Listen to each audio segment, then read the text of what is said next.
La ciencia de los magos papus. La ciencia de los magos. Capítulo primero. Párrafo 1. El microcosmo o el hombre. Nada parece más complicado al primer aspecto que el ser humano.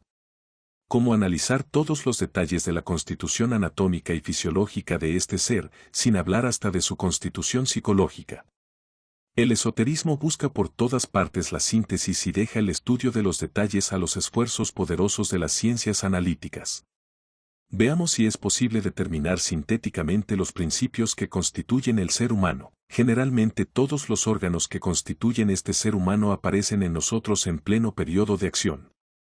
Todo esto le funciona, se agita, se nos manifiesta bajo mil aspectos y es solo con la dificultad más grande que se puede determinar las causas poco numerosas a través de la multiplicidad de los efectos. Pero he aquí la tarde venida, los miembros doblan, los ojos se cierran, el mundo exterior mismo no tiene más acción sobre el ser humano, y no tiene más acción sobre el mundo exterior, duerme. Saquemos provecho de este sueño para comenzar nuestro estudio. El hombre duerme y sin embargo sus arterias laten, su corazón funciona y la sangre circula, sus órganos digestivos continúan su trabajo, y sus pulmones aspiran y expiran rítmicamente el aire vivificante. Durante este sueño, lo que llamamos el hombre no es capaz de movimiento, ni de sensación, ni de pensamiento, a él no puede gustar, odiar ni, ser feliz ni, sufrir ni, sus miembros reposan inertes, su cara es inmóvil, y sin embargo su organismo funciona como si nada de nuevo fuera en él, pues somos hechos forzosamente considerar en el hombre 1 grados una parte maquinal que continúa su acción tanto durante el sueño como en la víspera, es el organismo propiamente dicho. 2 grados, otra parte, intelectualeza, apareciendo solamente en el estado de la víspera, es lo que llamamos la conciencia, el espíritu. El dominio del organismo parece tan bien tajante como el del espíritu. Pero ¿qué pasa en este organismo? Todo lo que depende del espíritu, los miembros, la cara y sus órganos, la voz, la misma sensibilidad general, todo esto reposa, lo vimos. Pero todo esto rodea al ser humano, todo esto es periférico. Es en el interior del tronco, en los 3 segmentos que lo constituyen, vientre, pecho o cabeza que pasan los fenómenos de la marcha automática de la máquina humana. Como toda especie de máquina, el organismo humano posee órganos movidos, una fuerza motriz y un centro de mantenimiento y de renovación de esta fuerza motriz. Así, si consideramos, tomando un ejemplo muy material, una locomotora, encontraremos allí órganos de acero movidos por el vapor y la renovación de este vapor es mantenida por un desempeño continuo de calor. También en el organismo humano encontramos órganos de constitución particular, órganos a fibras lisas, arterias, venas, órganos digestivos, etcétera, etcétera, movidos por la fuerza nerviosa transportada por las redes del gran simpático. Es así como la vida particular de cada una de las células que constituye los órganos, es mantenido por la corriente sanguínea arterial. Pues, órganos, centros de acción de las fuerzas diversas, fuerza motriz nerviosa y fuerza animadora sanguínea, tales son los principios esenciales que constituyen la máquina humana en acción. Pero el hombre se despierta. Algo además viene para añadirse a las fuerzas precedentes. Los miembros, que reposaban, se agitan, la cara se anima y los ojos se abren, el ser humano que fue extendido se levanta y habla. Una vida nueva va a comenzar, mientras que la vida orgánica perseguirá mecánicamente su acción. El principio que acaba de aparecer esencialmente difiere principios precedentes, tiene sus órganos particulares de acción en el cuerpo, órganos a fibras estriados, tiene un sistema nervioso especial. Se sirve del cuerpo como un obrero se sirve de un instrumento, como el mecánico se sirve de la locomotora, gobierna todos estos centros y todos estos órganos periféricos que reposaban enseguida. Este principio, lo llamamos el espíritu consciente. Si resumimos la exposición precedente, encontramos en el hombre 3 principios, que sostiene todo, es el cuerpo físico, lo que anima y lo que mueve todo, formando ambos polos del mismo principio, el alma, por fin, lo que gobierna al ser entero, el espíritu, el cuerpo físico, el alma o el mediador agrede con plástico doblemente polarizado, el espíritu consciente. Tales son los 3 principios generales que constituyen el ser humano. Si se tiene cuidado que el mediador plástico es doble, podemos decir que el hombre es constado por 3 principios orgánicos, lo que sostiene, lo que anima, lo que mueve. El cuerpo astral y el ser psíquico sintetizados y devueltos la unidad de acción por un principio consciente, lo que gobierna el espíritu. He aquí un ejemplo de lo que se llama la Trinidad en la unidad o selección, unidad en el ocultismo. Los tres principios. El ser humano pues es constado por tres principios: el cuerpo físico, el mediador plástico o la alma y el espíritu consciente. Este último término sintetiza los términos precedentes y transforma en unidad la Trinidad uno orgánica. Recordemos que las ocultistas de todas las edades y de todas las escuelas están de acuerdo en esta división fundamental en tres principios. Sin embargo, el análisis de estos principios, el estudio de su acción física, pasional o intelectual, de su localización anatómica o psicológica condujo escuelas diversas a subdivisiones, puramente analíticas, además. Pero la base inmutable de la enseñanza esotérica es la doctrina de los tres príncipes. 1. El cuerpo físico sostiene todos los elementos que constituyen el hombre encarnado. Tiene su centro de acción en el abdomen. El cuerpo astral anima todos los elementos que constituyen el hombre encarnado. Tiene su centro de acción en el pecho y constituye el principio de la cohesión del ser humano. El ser psíquico mueve todos los elementos que constituyen el hombre encarnado, a excepción de los elementos colocados bajo la dependencia del espíritu. Tiene su centro de acción colocado en la parte posterior inferior de como ella TT2. El espíritu que sintetiza en él los tres principios precedentes, obedece al timón, alumbrado por la inteligencia y servido por la voluntad, el organismo entero. El espíritu tiene su punto de apoyo en el cerebro material, pero, salvo de excepciones raras, completamente no es encarnado en el ser humano. 3. El cuerpo físico, que sostiene todos los elementos constituyentes el ser humano sobre la tierra, es el cuerpo físico. El cuerpo físico abastece a su propia constitución el esqueleto, los músculos y los órganos digestivos, así como todas sus dependencias. Abastece al cuerpo astral los hematíes, los órganos circulatorios y todas sus dependencias. Abastece al ser psíquico todos los principios materiales del sistema nervioso ganglionar. Abastece por fin al espíritu todos los principios materiales del sistema nervioso consciente. Los elementos materiales del ser humano se renuevan bajo la influencia de los alimentos transformados por el aparato de digestión en kilo.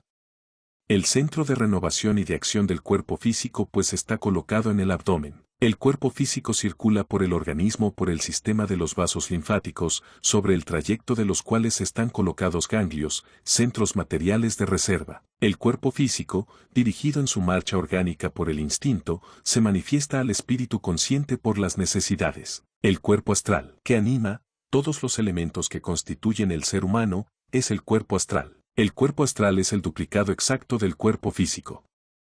Constituye una realidad orgánica y posee órganos físicos, centros de acción y localizaciones. Los órganos físicos especialmente destinados al cuerpo astral son los órganos de la respiración y de la circulación y todas sus dependencias. El centro de acción del cuerpo astral es pues en el pecho.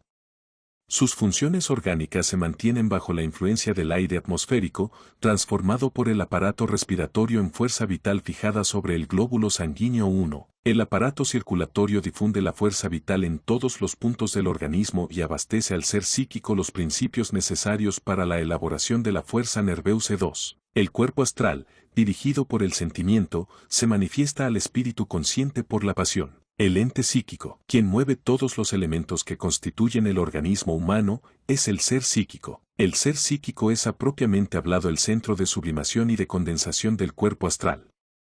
Tiene sus órganos físicos de circulación y de acción. Los órganos físicos especialmente destinados al ser psíquico son los órganos que constituyen el sistema nervioso ganglionar y todas sus dependencias, cerebelo, gran simpático, vasomotores. 3. El centro de acción del ser psíquico es pues en la cabeza, ida postero inferior.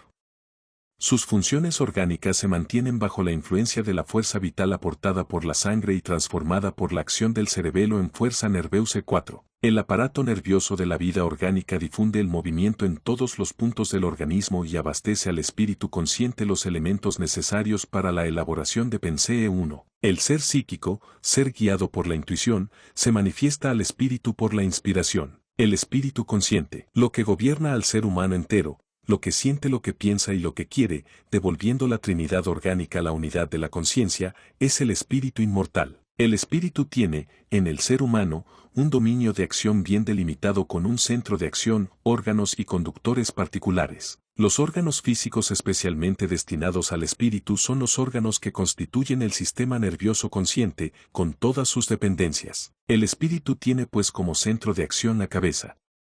El cuerpo físico le abastece la materia del sistema nervioso consciente, el cuerpo astral le abastece la fuerza vital que anima esta materia, el ser psíquico le abastece la fuerza nerviosa necesaria para su acción.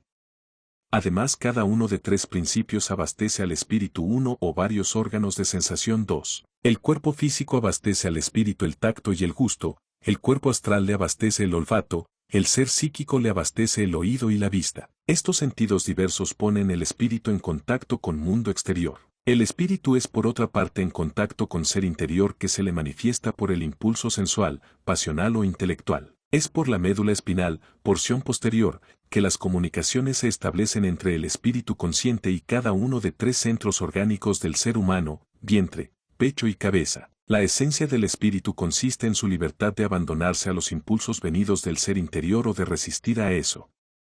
Es en la facultad primordial que esencialmente consiste el árbitro libre. El espíritu, aunque independiente mismo de cada uno de tres centros orgánicos, les actúa sin embargo, no inmediatamente pero mediatemente. El espíritu directamente no puede modificar la marcha de los órganos digestivos, sino tiene todo poder en la elección de los alimentos, y la boca, la puerta de entrada del abdomen, está bajo la dependencia exclusiva del espíritu, con gusto como coadyuvante sensorial. El espíritu directamente no puede modificar la marcha de los órganos circulatorios, sino tiene todo poder en la elección del medio respiratorio, y los hoyos nasales, la puerta de entrada del pecho, están bajo la dependencia del espíritu, con olfato como coadyuvante sensorial. Resulta de ahí que el espíritu voluntariamente puede modificar la constitución del cuerpo físico modificando convenientemente los alimentos, primera fase de magia práctica, y que el espíritu puede también actuar el cuerpo astral actuando el ritmo respiratorio y modificando por perfumes especiales el aire atmosférico inspirado, segunda fase de magia práctica. Por fin la acción del espíritu sobre los ojos y las orejas permite desarrollar la clarividencia y clairaudiencia consciente,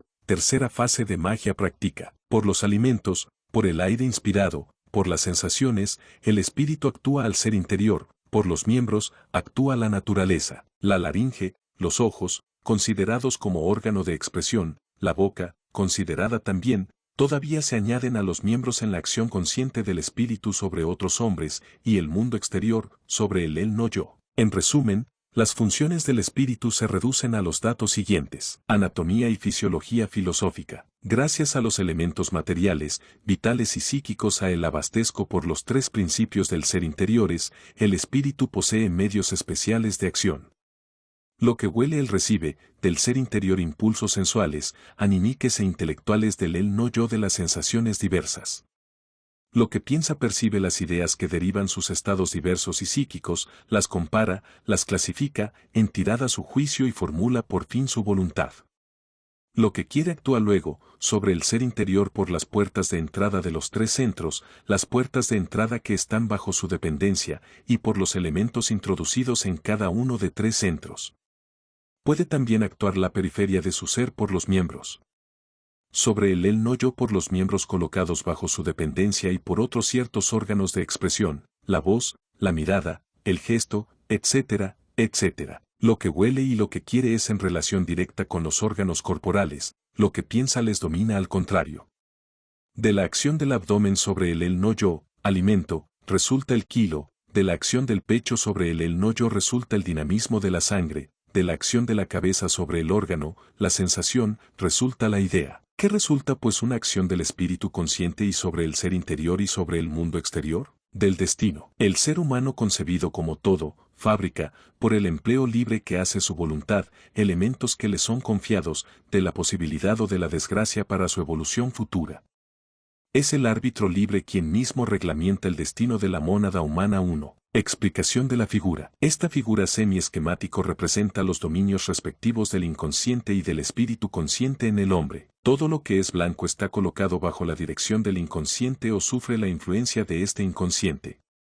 Todo lo que es teñido en negro está colocado, al contrario, bajo la dirección de la voluntad consciente.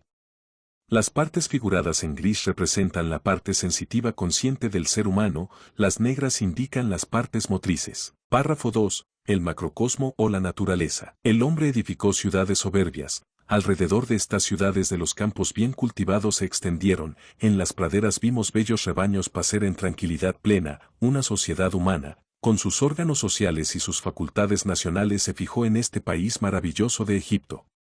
Pero el eje magnético de las civilizaciones se desplazó de un grado, la guerra y el incendio llevaron sus estragos en las ciudades, las ruinas reemplazaron las ciudades soberbias, las hierbas locas y los bosques tomaron el sitio de los campos cultivados, las bestias feroces y las serpientes venenosas sucedieron a gordos rebaños, y, ahora, ninguna sociedad humana aparece más en estos desiertos. ¿Cuál es pues esta fuerza misteriosa que deshace así las obras de los hombres, que es este adversario escondido que repite paso a paso posesión de su bien, tan pronto como el hombre deja de luchar? Es la naturaleza. La naturaleza es la fuerza fatal que dirige todo lo que el hombre percibe alrededor de él en el universo, desde el sol hasta la brizna de hierba. Esto es solo en la tomada de la lucha constantemente, justo solo desplegando sin cesar los esfuerzos de su voluntad el hombre llega a dominar la naturaleza y a hacerse a un auxiliar precioso en su marcha hacia el futuro. La voluntad humana es la tan poderosa como la fatalidad natural, son dos de las fuerzas cósmicas más elevadas que se hayan manifestado en lo absoluto. Consideremos un rincón cualquiera de nuestro planeta en la cual la naturaleza manifiesta su fuerza sin división con la acción del hombre. Y veamos si no reencontramos allí principios y leyes generales escondidos bajo la multitud de los esfuerzos aparentes. He aquí un rincón de bosque tropical.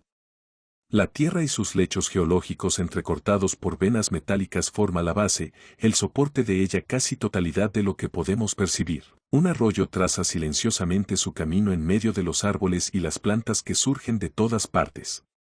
Sin el agua fertilizante, actuando en el planeta como el kilo actúa en el hombre, nada crecería sobre la tierra desecada. Entre estas plantas, insectos circulan rápidos y atareados por la lucha por la existencia. Sobre estos árboles, aves se divierten y, en las profundidades del bosque, oímos el silbido de las serpientes y el rugido de las fieras. Por encima de todos estos seres vegetales o animales, un fluido sutil circula invisible, impalpable, el aire atmosférico, el origen del movimiento vital que mueve toda la naturaleza animada. Por fin, altura, en el cielo, el sol lanza de sus rayos ardientes este rincón de la tierra. Los rayos de sol aportan el movimiento al planeta entero, el movimiento cuyas combinaciones más o menos intensas con la materia producen todas las fuerzas físicas conocidas. El sol se condensa en la sustancia de los árboles, de donde el hombre lo extraerá más tarde en el estado de calor quemando la madera o la hulla. El movimiento llegada del Sol se condensa en el interior de la Tierra en forma de magnetismo, y se manifiesta en su superficie en forma de atracción molecular. Resumamos. De la Tierra que sostiene, agua y el aire que animan, del solar difunto que mueve creando todas las fuerzas físicas, y la fatalidad que gobierna la marcha de todas estas fuerzas y de todos los seres, he aquí aquel de lo que nos aprende la vista de este rincón de tierra. ¿Es todo? No. Todas estas fuerzas, todos estos elementos circulan a través de tres reinos, los minerales lentamente descompuestos por las raíces de los vegetales que los asimilan y los transforman en sustancia vegetal que los rayos de sol vienen para encargar de principios dinámicos y que el aire atmosférico viene para animar. Pero los animales cogen a su alimento la sustancia vegetal que digieren y transforman en sustancia animal. Y la vida universal e idéntica para ser, circula a través de todos los reinos, animando tanto la brizna de hierba como el cerebro del gran cuadrumano. Tres reinos constituyen el cuerpo material de cada uno de los continentes de nuestro planeta, y cada uno de estos tres reinos manifiesta un centro particular del organismo terrestre. El reino mineral es el esqueleto, el centro de digestión y de excreción, el reino vegetal es el centro animique que digiere el mineral y purifica sin cesar el aire atmosférico indispensable para todos los seres. Por fin, el reino animal es el centro intelectual, evolucionando el instinto y la inteligencia a través de la ascensión penosa hacia ella Conscience 1, que sostiene todos los principios en acción sobre el planeta, es la tierra con su tripa evolución mineral, vegetal y animal, que anima, son el agua y el aire. El agua que actúa en la naturaleza como la parte líquida sangre en el hombre, y el aire que actúa en la naturaleza como el glóbulo de la sangre en el hombre. Lo que mueve son las fuerzas físico-químicas producidas por las combinaciones de los rayos de sol con la materia orgánica o inorgánica, es el movimiento en su esencia que los antiguos apelaban difunto, de la tierra, del agua, del aire y del fuego. Tales son los 4 principios que vemos actuar en la naturaleza si abandonamos el campo del análisis para quedar en el mismo sitio esencialmente general. Pues no tememos ser tasados por ignorancia o agobiados bajo el peso del ridículo atreviéndonos a volver, al fin del siglo XIX, sin temor a los 4 elementos de la antigua física de los iniciados. Pero acabamos de analizar allí, solamente un rincón de nuestro planeta. Las fuerzas físico-químicas, el aire, el agua y la tierra, únicamente constituyen los principios en acción en la porción de la naturaleza que nos rodea inmediatamente, lo que los antiguos llamaban el mundo elemental. Prosigamos nuestro análisis. Acabamos de ver hechos que se pasan sobre una parte débil de nuestro planeta. El empleo de la analogía nos permite esperar que, lo mismo que la misma ley dirija la marcha de una célula y la de un órgano en el hombre, también una ley idéntica debe dirigir la marcha de un continente y la de todo el planeta, concebida como un ser orgánico especial. Nuestro planeta, aislado en el espacio, baña alternativamente el más grande se vaya de uno de sus hemisferios en el fluido solar. De ahí, la existencia de día y de noche correspondiente a una aspiración y una expiración del ser humano. En el organismo humano, el fluido reparador, la sangre, circula a través de los órganos que baña. En el organismo del mundo, al contrario, son los planetas, órganos del sistema solar, que circulan por el fluido solar reparador. La Tierra aspira el movimiento por el ecuador y lo expira por los polos 1. Nuestro planeta recibe del mundo exterior 3 influjos especiales. 1 grado el Sol, 2 grados el de la Luna, el satélite de la Tierra, 3 grados el de otros planetas del sistema solar. Consideramos las estrellas fijas como demasiado alejadas para tener una acción especial sobre los planetas. El estudio de estas corrientes fluídicas y de su acción fisiológica constituye la astrología. Pero nuestra Tierra suelta por su parte varios fluidos. 1 grado inmediatamente es rodeada de un lecho atmosférico especial. 2 grados es luminosa vista a otros planetas. 3 grados posee una fuerza de atracción particular que actúa tanto los cuerpos colocados en la superficie del planeta como la Luna y especialmente también otros planetas del sistema. La Luna, que es una dependencia cósmica de la Tierra, vuelve a su esfera de atracción y el planeta unido con su satélite forma un sistema planetario. La Luna actúa enfrente de la Tierra como el gran simpático enfrente del organismo humano y regulariza y distribuye la fuerza dinámica y por ahí dirige el crecimiento y la disminución de todos los organismos vivos sobre tu Tierra. Pero la Tierra y su satélite forman solo uno de los órganos de nuestro sistema solar que, solo, constituye todo, un organismo especial en el universo. Un sistema solar es constado de órganos materiales jerarquizados en 3 categorías. 1 grado los satélites que obedecen a la atracción de un planeta, 2 grados los planetas que obedecen a la atracción de un sol, 3 grados un sol que obedece a la atracción de un centro particular. Entre los satélites y los planetas actúan las fuerzas físico-químicas y los fluidos dichos elementales. Entre los planetas y el sol actúan las fuerzas cósmicas y los fluidos dichos astrales. Entre el Sol y el centro más elevado de atracción actúan los forzados fichiques, SIC, y los fluidos dichos principiaters. Para un planeta de un sistema solar, o satélite actúa pues como el abdomen actúa en el hombre, el Sol actúa como el corazón en el hombre, y el centro de atracción del Sol actúa como la cabeza en el hombre. En resumen, un sistema solar comprende 3 órdenes de principios, lo que sostiene, los órganos del sistema, satélites, planetas y Sol. Lo que anima, fluido dinámico emanado del Sol. Lo que mueve, fuerza de atracción localizada en los satélites del planeta y en el Sol y emanada del centro de atracción del Sol.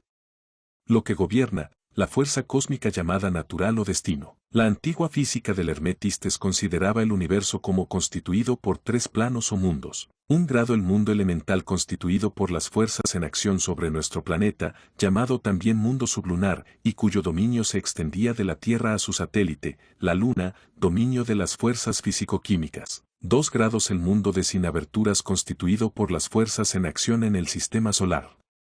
Y el que el dominio se extendía del Sol a los planetas del sistema, dominio de las fuerzas astrales. 3 grados el mundo entero constituido por las fuerzas en acción en el universo entero, y cuyo dominio se extendía del centro, todavía poco determinado científicamente, de atracción de nuestro Sol, el Sol situados en la misma esfera de atracción, dominio de las fuerzas y principios. Y estos tres planos no constituían centros de acción estrictamente delimitados. Lo mismo que, en el hombre, reencontramos en todas las partes del organismo de la linfa, sangre y la acción nerviosa, aunque el abdomen, el tórax y la cabeza sean los planos que centralizan la acción de estos tres elementos. También, en el menor planeta reencontramos fuerzas físicas respectivas de la vida y de la atracción, la manifestación del mundo elemental, del mundo de los sin aberturas y del mundo empiree. Párrafo 3. El arquetipo. Cuando queremos figurarnos el hombre, es siempre la imagen su cuerpo físico que se presenta a los primeros a nuestro espíritu. Y sin embargo, poca reflexión basta para nosotros, dar a entender que este cuerpo físico solo sostiene y solo manifestará al hombre verdadero, el espíritu que lo gobierna. Podemos quitar millones de células de este cuerpo físico cortando a un miembro sin que para esto la unidad de la conciencia sufra el menor atentado. El hombre intelectual mismo que está en nosotros es independiente de órganos que son solo y medios de comunicación. No es verdad de allí menos sin embargo que, para nosotros, en nuestro estado actual, estos órganos físicos son los más útiles, son los mismos indispensables para permitirnos subir a la acción del espíritu y comprenderlo. Bajo esta base totalmente física, nuestras deducciones tomarán el carácter vago y la mística datos exclusivamente metafísicos. Pero un análisis totalmente superficial puede solo nosotros conducir a confundir al hombre intelectual con hombre orgánico o a devolver la voluntad totalmente solidaria de la marcha de los órganos.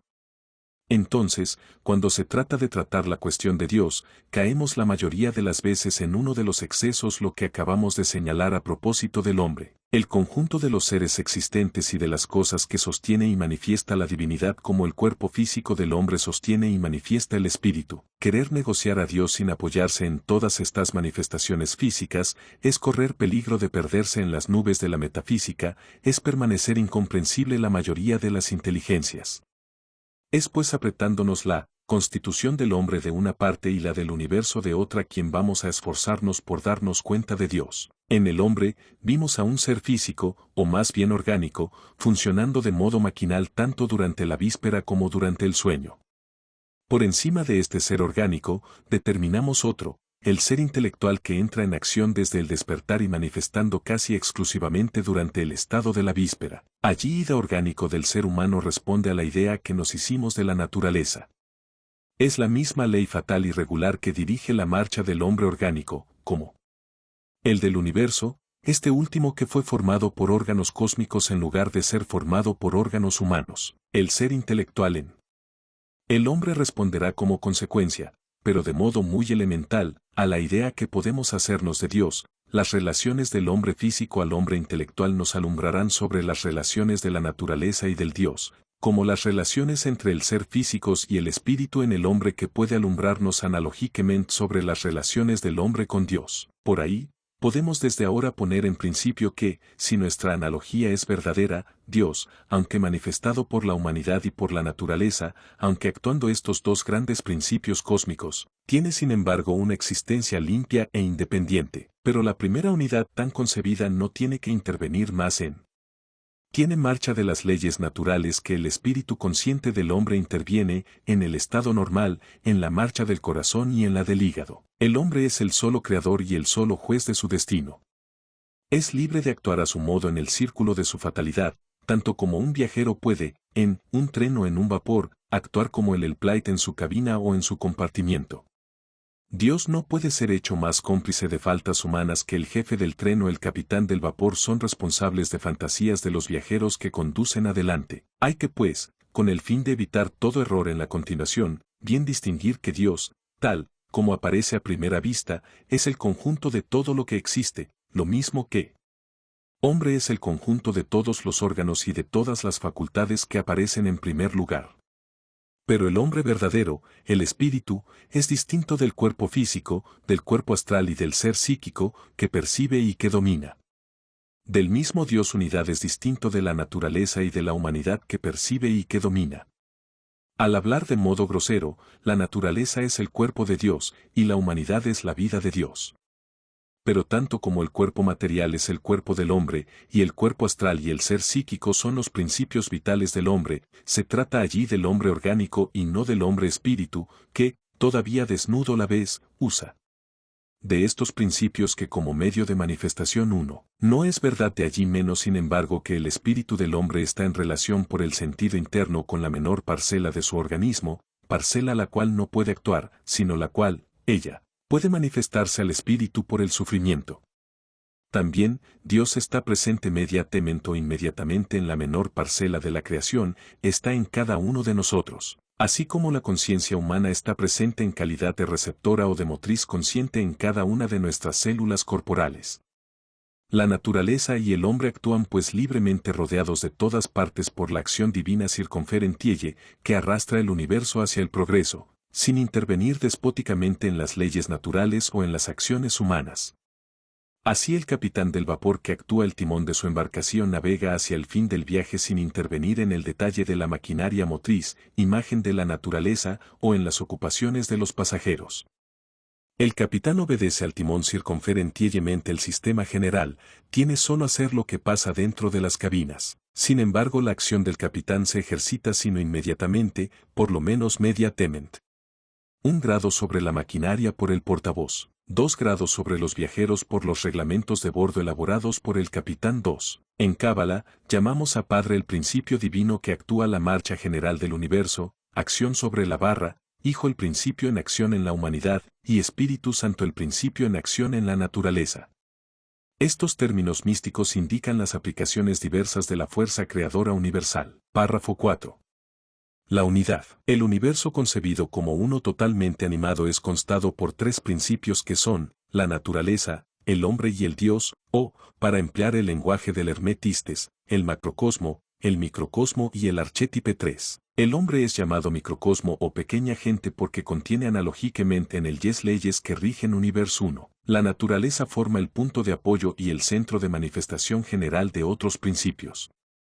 El hombre que actúa la naturaleza por la acción, otros hombres por el verbo, y se eleva hasta Dios por la oración y el éxtasis constituye el lazo que une la creación con Creador. Dios que envuelve con su acción providencial los dominios en los cuales actúan libremente otros principios, domina el universo y ramifica todos los elementos a la unidad de dirección y de acción. Dios se manifiesta en el universo por la acción de la providencia que viene para alumbrar el hombre en su marcha. Pero quien no puede ponerse allí enérgicamente en acción 2 otras fuerzas primordiales 1. El hombre se manifiesta en el universo por la acción de la voluntad que le permite luchar contra el destino y hacerlo al servidor de sus concepciones. En la aplicación de sus voliciones en el mundo exterior, el hombre tiene toda libertad de acudir a las luces de la providencia o de despreciar la acción. La naturaleza se manifiesta en el universo por la acción del destino que perpetúa de manera inmutable y en una orden estrictamente determinada los tipos fundamentales que constituyen su base de acción. Los hechos son del dominio de la naturaleza, las leyes del dominio del hombre, los principios del dominio de Dios. Dios crea siempre solo en principio. La naturaleza desarrolla los principios creas para constituir los hechos, y el hombre, estableciendo, por el empleo que hace su voluntad de las facultades que posee, los relatamos los que unen los hechos con los principios. Transforma y perfecciona estos hechos por la creación de las leyes. Pero un hecho, cualquiera simple que sea, siempre es sólo la traducción por la naturaleza de un principio emanado de Dios, y el hombre puede siempre restablecer el lazo que conecta otra vez el hecho visible al principio invisible. Y esto por la enunciación de una ley. Fundamento del método analógico. Un vapor es lanzado sobre el inmenso océano y navega hacia el fin asignado por el término del viaje. Todo lo que contiene el vapor es llevado adelante, y sin embargo cada uno es libre de organizar su cabina como el Plate. Cada uno es libre de subir sobre el puente contemplar el infinito o de descender a fondo de cala. El progreso adelante se efectúa cada día para la masa total, pero cada individualidad es libre de actuar a su guisa en el círculo de acción que le es destinado en división. Todas las clases sociales están allí sobre esta embarcación, desde el pobre emigrante, que se acuesta totalmente vestido en un saco, hasta el yanqui rico, que ocupa una buena cabina. Y la velocidad es la misma para ellos todos, ricos, pobres, grandes y pequeños, ellos todos acabarán al mismo tiempo en el término del viaje. Una máquina inconsciente que funciona según leyes estrictas mueve el sistema entero. Una fuerza ciega, el vapor, canalizado en tubos y órganos de metal generado por un factor especial, el calor, anima la máquina muy entera. Una voluntad, dominando y la máquina orgánica y el conjunto de los pasajeros, gobernar todo, el capitán. Indiferente a la acción particular de cada pasajero, el capitán, los ojos fijados sobre el fin que hay que alcanzar, la mano, a la barra, conduce el organismo inmenso hacia el término del viaje, consagrándosele sus órdenes al ejército de las inteligencias que le obedecen. El capitán directamente no manda la hélice quien mueve el vapor, tiene acción inmediata solo sobre el timón. Así el universo puede ser comparado con un vapor inmenso del que está lo que llamamos Dios tiene el timón, la naturaleza es la maquinaria sintetizada en la hélice que hace marche todo el sistema ciegamente según leyes estrictas, y los humanos son los pasajeros. El progreso existe, general, para todo el sistema, pero cada ser humano es absolutamente libre en el círculo de su fatalidad. Pesón es la imagen que pinta bastante claramente las enseñanzas del ocultismo sobre esta cuestión. Capítulo 2. Párrafo 1. El plano astral, los fenómenos ocultos y la práctica. Lo que dijimos hasta ahora, Salto puede ser lo que tiene informe a Dios, no chocará sin medida a un lector que pasará para tener un espíritu positivo. Sela valora lo que hicimos todos nuestros esfuerzos para quedarse en un dominio tan científico como lo permiten estas cuestiones. Pero nos queda hablar del mundo invisible y de su constitución, los seres invisibles y su acción, en una palabra la parte verdaderamente oculta o más bien ocultada por la ciencia de los antiguos. Ancho lector va a ver, resumidos casi sin ningún comentario, visto el marco de nuestra exposición, las enseñanzas del ocultismo sobre los espectros, los fantasmas, el elementales y los elementales, las propiedades mágicas del cuerpo astral y del mundo astral, etcétera, etcétera. Son allí sujetos que desvían tanto la razón vulgar, en nuestra época, que más de un lector tendrá la certeza que estas páginas son el producto de una forma cualquiera de alienación mental. Tan tanto es para que ya hubiera puesto una conclusión análoga antes de abordar este capítulo. Para nosotros, tenemos la certeza que los fenómenos inexplicables de los que tendremos que hablar son unas realidades. Cualesquiera que sean pues las conclusiones de los lectores, lo llamamos a la fuerza que sabrá hacer justicia a todos, al tiempo. En el hombre, comprobamos la existencia de una parte visible y de una parte invisible uno. La parte visible nos manifiesta la parte invisible como el receptor del telégrafo reproduce el telegrama enviado de lejos. En la naturaleza, también existe, según el ocultismo, toda una parte invisible, al lado de objeto y fuerzas físicas que golpean nuestros sentidos materiales. Lo mismo que por el hombre invisible circulan fluidos y células, fluidos sanguíneos y nerviosos, hematíes y leucocitos, factores incesantes del organismo, también en la naturaleza invisible circulan de fuerzas y de seres, factores incesantes del plano físico 2. El ocultista, que comprobó en el hombre la existencia de un cuerpo astral, un factor y un conservador de las formas orgánicas, no sabría pararse en el estudio de la naturaleza, tiene la comprobación de las fuerzas físico-químicas o de los resultados de la evolución. Estas cosas visibles son, una vez más, solo el resultado de principios invisibles con nuestros sentidos físicos. Recordemos que la parte invisible del hombre comprende dos grandes principios, el cuerpo astral y el ser físico de una parte, y el espíritu consciente por otra parte. La naturaleza concebida como una entidad especial también comprende, en su parte invisible, un plano astral, un plano físico de una parte y un plano divino por otra parte. El conocimiento del plano astral es indispensable si se quiere comprender las teorías presentadas por el ocultismo para explicar todos los fenómenos en apariencia extraños, susceptibles de ser producidos por el hombre, desarrollado de modo particular. El sujeto mismo es muy oscuro. Sin embargo, basta con apoyarse el más posible en la constitución del hombre para comprender lo que nos tarda en exponer. ¿Qué entendemos por este término, en apariencia tan raro, de plano astral? Vamos a servirnos de algunas comparaciones groseras, es verdad, pero tan muy sugestivas para encaminarnos de una definición comprensiva de este término. He aquí por ejemplo un artista quien tiene la idea de hacer una figurina que le hace falta para realizar 5 céntimos idea. De la materia, poca tierra por ejemplo. ¿Es todo? Sin duda, sí, a primera vista. Pero suponga al artista pobre y manco paralizado. ¿Qué ocurrirá? Pasará que su idea de figurina será tan nítida como posible en su cerebro. Por otra parte, la tierra totalmente estará dispuesta a recibir y manifestar esta forma, pero el intermediario, la mano, no obedeciendo más al cerebro de una parte. Y no pudiendo actuar la materia, por otra parte, nada se produce, para que la idea del artista plus ser manifestada por la materia. La existencia de un intermediario entre la idea y la materia es necesaria. Para recordar una de nuestras comparaciones más conocidas, la idea del artista puede ser asimilada al cochero de una tripulación y la materia al coche. El intermediario entre el cochero y el coche es el caballo. Entonces, sin caballo, el cochero, sentado en el asiento, no puede más actuar el coche, que, sin brazo, el artista no puede modelar la tierra. Tal es el papel del intermediario en las comparaciones precedentes. Volvamos a nuestro artista y a su figurina. Supongamos que la materia, vencida por el trabajo, se haya plegado a los impulsos de la mano que lo amasa, y para que la figurina se acabe. ¿Qué es, de allí, suma, sueño, que esta figurina, una imagen física de la idea que el artista tiene en el cerebro? La mano hizo el oficio de un molde en el cual la materia ha sido modelada, y esto es verdad tanto como, si un accidente quebranta la figurina de tierra, el artista reencontrará la forma original siempre existente en su cerebro y podrá rehacer una nueva figurina, llena de imágenes más o menos perfeccionada por la idea que sirve de modelo. Existe sin embargo un medio de prevenir la pérdida de la figurina tan pronto como se acaba, es moldear esta figurina.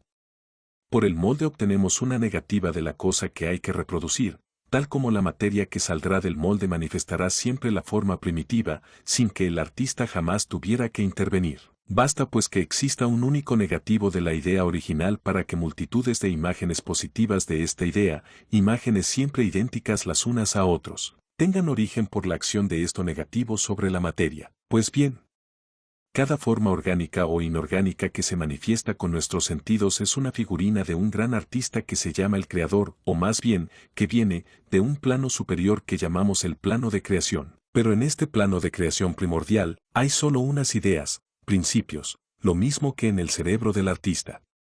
Entre este plano superior y nuestro mundo físico y visible, existe un plano intermediario cargado, lleno, de recibir las impresiones del plano superior y de realizarlos actuando la materia, lo mismo que la mano del artista es encargada de recibir las impresiones del cerebro y de fijarlos sobre materia. Este plano intermediario entre el principio de las cosas y las cosas mismas es allí lo que se llama en ocultismo el plano astral 1. Que no se figure sin embargo que este plano astral es en una región metafísica imposible que percibe de otro modo que por el raciocinio. Sabríamos repetir demasiado, solo todo estrechamente es encajado en la naturaleza tanto como en el hombre y solo cada brizna de hierba lleva con él su plano astral y su plano divino. La necesidad del análisis nos obliga solo a separar cosas absolutamente conexas.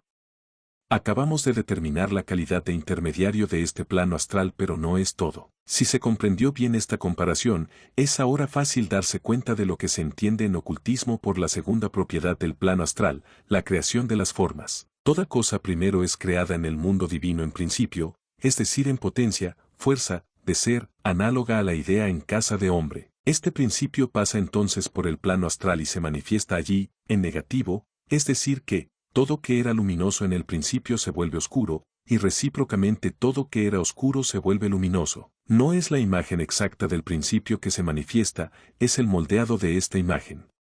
El moldeado una vez obtenido, la creación, en astral. Es terminee 1. Es mientras comience la creación sobre el plano físico, en el mundo visible. La forma astral que actúa la materia da origen a la forma física, como el molde da origen a estas figurinas. Y el astral esto puede no cambiar los tipos a los cuales da origen, más que el molde cambia la imagen que reproduce.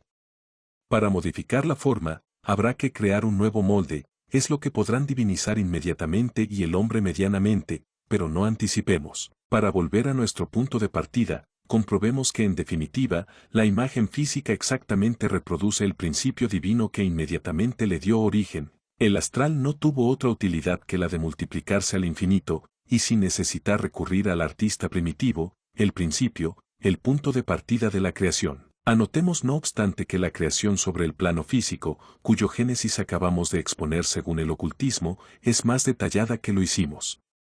L. Analiza nos conduciría en definitiva a 22, 21 más 1, esferas de acción, el plano divino, el plano astral, el plano físico comprenden en efecto cada uno 3 esferas activas, 3 esferas pasivas, y una esfera equilibrante, es decir 3 veces 7 esferas más el tonalizante universal, lo que hace 22. Pero nuestro marco nos obliga a la claridad, y selección, unidad tiene el mérito. quedando muy general, de ser más clara de métodos de exposición, también cojámonos allí, para resumir lo que acabamos de decir respecto a la segunda propiedad del plano astral, lo que el lector se traslada a las operaciones diversas de la fotografía, tendrá una imagen muy fiel de lo que se puede entender por la creación en los tres mundos. En efecto, el paisaje tiene reproducir es la imagen del principio de creación del mundo divino. Este paisaje, después de haber atravesado la cámara oscura, se hace un negativo, una imagen negativa de la realidad, llena de imágenes en cual los blancos son negros y los negros son blancos. Pero una nueva serie de manipulaciones va a permitirle al fotógrafo sacar de esta imagen negativa toda una serie de pruebas positivas que exactamente reproduce el paisaje inicial. Usted añade que la naturaleza reproduce los colores, lo que todavía no hace el fotógrafo. Usted tendrá, en limado inicial, el tipo del mundo divino, en la imagen negativa T se caracteriza del mundo astral, y en la prueba positiva T caracteriza del mundo físico, los fluidos. Pero vos va a detenerme allí y a decirme, todas estas operaciones de las que vos nos hablan no se cumplen solas. Hacen falta agentes, serían solo dedos de manos, para hacer su molde, su cliché fotográfico o todas estas cosas de las que vos nos mantiene. ¿Cuáles son pues los agentes del mundo astral? Ya que hablamos de la fotografía, guardamos esta comparación y perseguimos con ella nuestro estudio. Para responder a la cuestión precedente, tenemos que considerar dos acciones principales: 1 grado la transformación de nuestro paisaje en imagen negativa, 2 grados la transformación de nuestra imagen negativa en pruebas positivas. Recordemos ante todo nuestras bases analógicas, el paisaje que hay que reproducir es la imagen del principio emanado por el mundo divino. El cliché negativo representa la reproducción de este principio en astral, y la prueba representa la realización del principio en física. He aquí nuestro paisaje delante de nosotros y, por otra parte, he aquí nuestro cliché sensibilizado, es decir, preparado para recibir la impresión. ¿Esto basta para nosotros? Sabemos bien que no, ya que, si haga por la noche, no obtendríamos nada. Entre nuestro paisaje y nuestro cliché, hace falta un intermediario. Este intermediario será, en este caso, un fluido imponderable, la luz. Vamos a condensar un poco de esta luz en un lugar oscuro. La cámara oscura y el haz de luz transformado por su paso brusco de su medio natural tiene este nuevo medio a través de un pequeño hoyo o un objetivo va a manifestar sobre nuestro cliché una imagen derivada del paisaje. Pero esta imagen no está allí que en energía de ser para ponerlo de manifiesto, la luz primitiva es inútil y hasta perjudicial en lo sucesivo.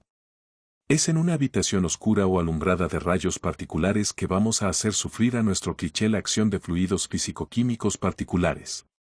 Bajo esta influencia, la imagen negativa del paisaje aparece y puede sufrir en lo sucesivo la acción de la luz sin peligro.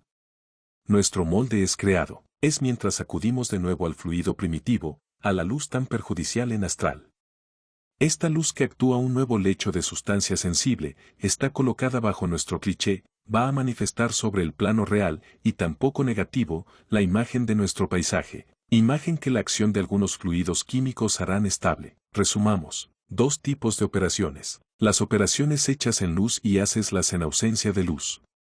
Es pasando alternativamente de uno de estos casos a otro que las operaciones diversas y fotográficas se cumplen. En las operaciones hechas tenido luz, es como el fluido que actúa, pero entonces nada es estable. Las imágenes obtenidas son invisibles, son pasajeros, todo estamos bajo el poder de ser, en principio, pero que de nuevos fluidos vengan para actuar al amparo de esta luz, en el laboratorio, y enseguida lo que estaba bajo el poder de ser se realiza negativamente, y el positivo que era pasajero se vuelve permanente. Justo pues pasando alternativamente fluidos del mundo divino, operación en luz, por los fluidos del mundo astral, operación en laboratorio, los seres y las cosas físicas son creados y nuestra comparación es justa.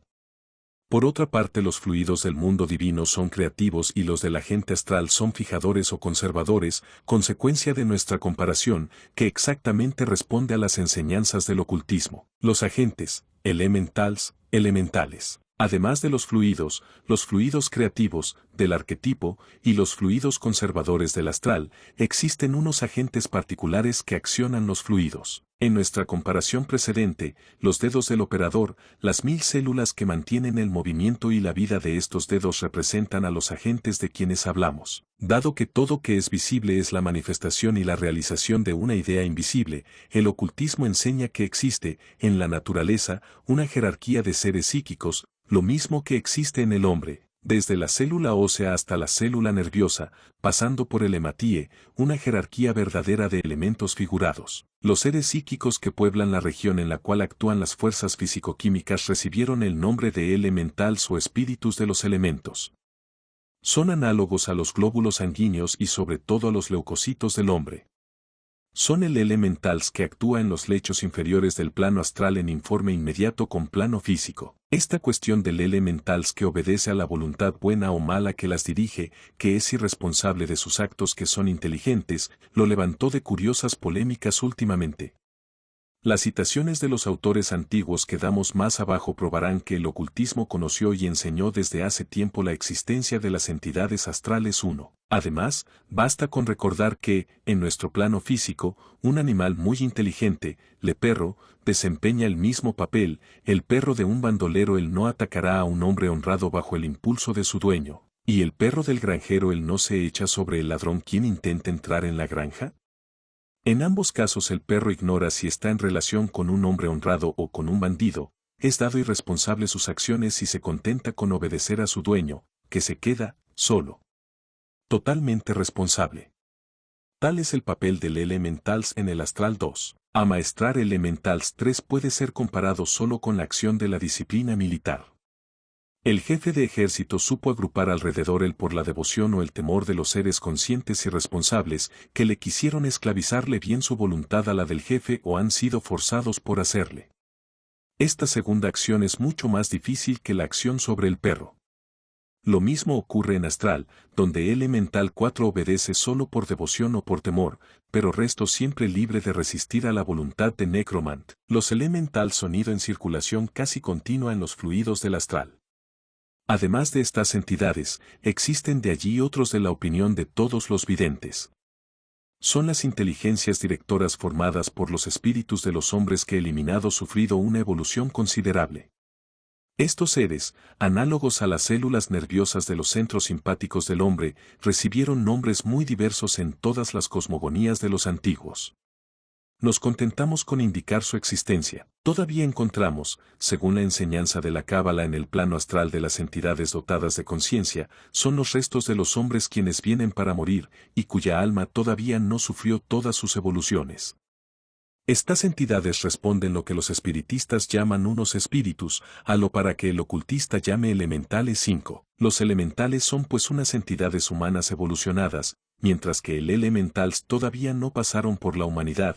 El punto muy importante a retener 6. La imagen astral. La teoría de las imágenes astrales es uno de los más particulares entre los que son expuestas por el ocultismo. Para la explicación de los fenómenos más extraños, también debamos resumírnoslo de nuestra mejor. A propósito de nuestro ejemplo del artista y de la figurina, vimos lo que una de las funciones del plano astral era conservar los tipos de las formas físicas y reproducirlos, como el molde conserva y reproduce las formas de nuestra figurina. Esta propiedad viene de este hecho que el plano astral puede estar considerado como un espejo de la gente divina que reproduce en negativo las ideas principios, origen de las formas físicas futuras. Pero el ocultismo enseña que, lo mismo que toda cosa o todo ser proyecta una sombra sobre el plano físico, también todo proyecta un reflejo sobre el plano astral. Cuando una cosa o un ser desaparece, su reflejo en astral persiste y reproduce la imagen de esta cosa o de este ser, tal como esta imagen era en el momento preciso la desaparición. Cada hombre deja pues, en astral, un reflejo, una imagen, una característica.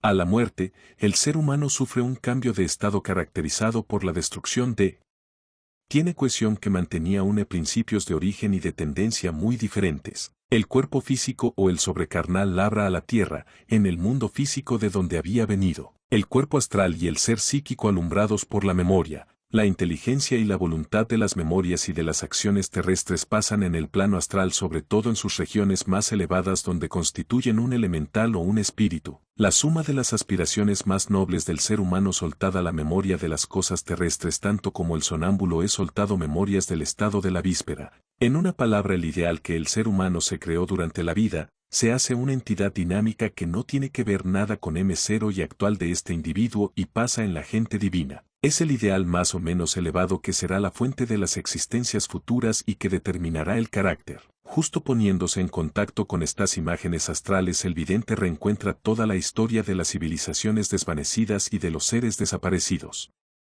Un descubrimiento totalmente reciente, el de Psychometry, vino para mostrar que estas afirmaciones del ocultismo, que se podría tomar por la metafísica pura, corresponden a realidades absolutas. Suponga que su reflejo en un espejo persiste, después de su salida, con su color, sus expresiones y todas sus apariencias de realidad, y usted tendrá una idea de lo que se puede entender por la imagen astral de un ser humano. Los antiguos perfectamente conocían estos datos y que llamaban sombra lo llena de imágenes astral. El que evolucionaba en las regiones más inferiores del plano astral, el man es la entidad personal. El yo que evolucionaba en las regiones superiores del astral y por fin espíritu propiamente dicho, el superior ideal del ser. Que los incrédulos o los que se figuran que el ocultismo es una invención moderna escuchen Ovidio 1. En la evocación de un ser difunto, habrá que pues tener cuidado bien si se está en relación a su imagen astral o con sonido yo, verdadero. En el primer caso el ser evocado se comportará como un reflejo en un espejo.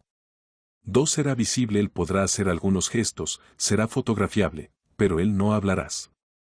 Tal es el fantasma de Banca en Macbeth, fantasma visible solamente para el rey, y que no profiere ninguna palabra.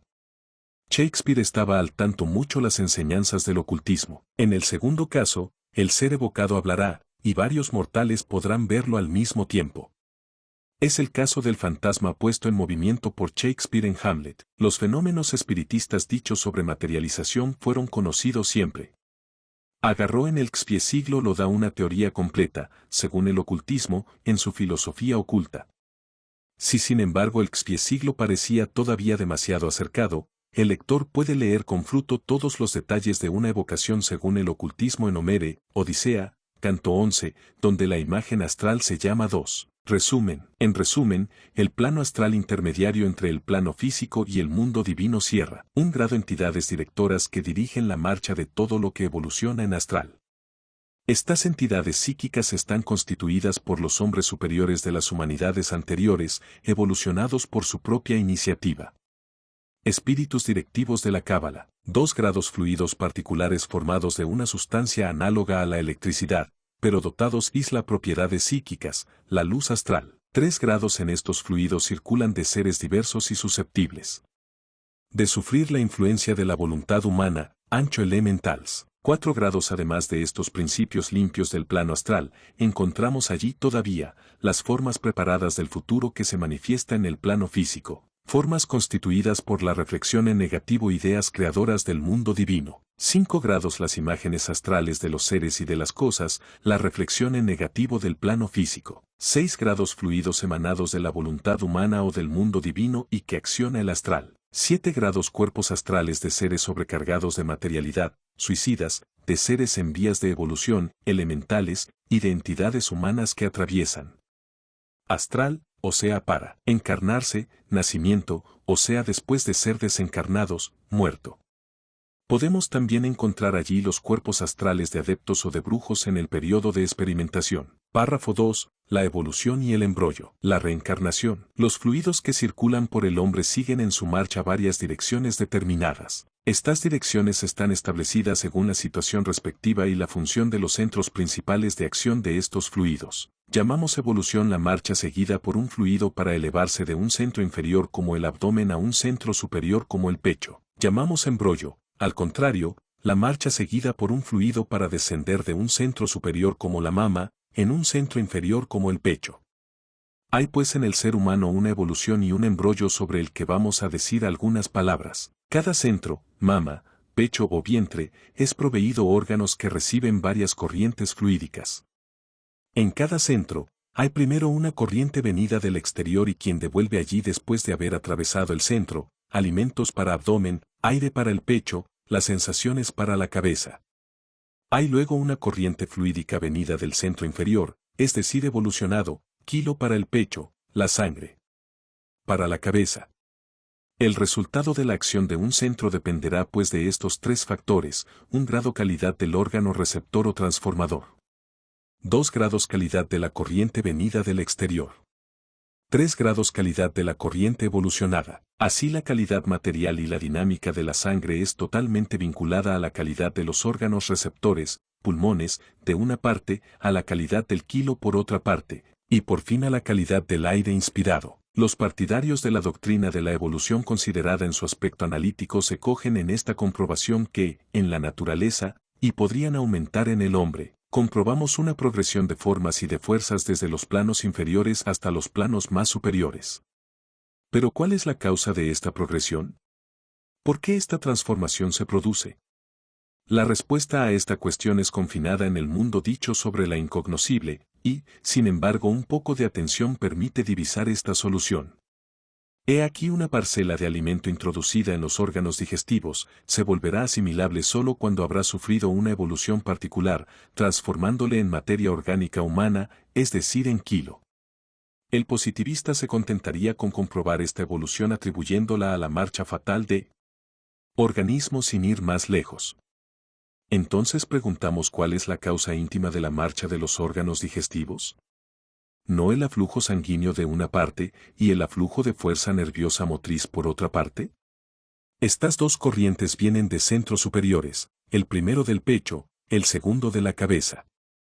Es pues solo porque existe un embrollo doble de fuerzas que actúa el órgano digestivo que la evolución del alimento en kilo se produce, o para reducir estos hechos a una ley. Toda evolución es precedida por un embrollo. Lo que se produce en el microcosmo se produce analógicamente en el macrocosmo, y la llave de la evolución natural no reside en la comprobación de los cambios de formas, pero bien en la búsqueda de las fuerzas involutives generadoras de estos cambios de formas. Reencarnación. El espíritu inmortal del hombre paga en una existencia las faltas, culpas, que cometió en una existencia anterior. Durante la vida terrestre, fabricamos nuestro destino futuro.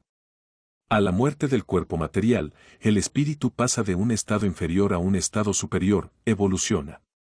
Al contrario, cuando el nacimiento en un nuevo cuerpo va a producirse, el espíritu pasa de un estado superior en un estado inferior, involue. Pero durante estas series de evoluciones y de embrollos el universo físico, astral y psíquico persigue su marcha adelante en el tiempo y en el espacio. Si aunque estas series ascendientes y descendentes que sufre el espíritu no son perceptibles solo para él y no actúan en nada el progreso general del universo, es lo que nos da el ejemplo del vapor, universo, que persigue su camino adelante sin tener en cuenta ascensiones o bajadas que pueden ser hechos hacer los pasajeros, del puente a las clases diversas cuyas cabinas son escalonadas en la embarcación.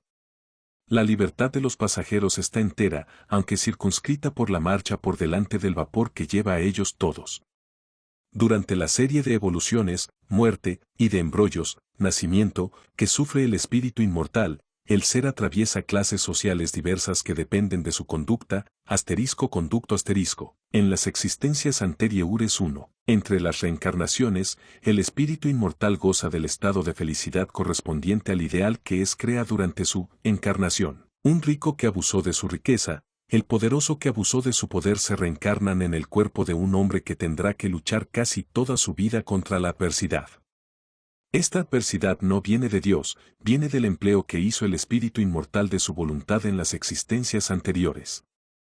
Pero durante esta encarnación el espíritu podrá, por la paciencia en las pruebas y el tesón en la lucha, reconquistar en parte el sitio perdido. 2. El progreso existe pues para el general y como consecuencia existe mediatement para cada ser particular.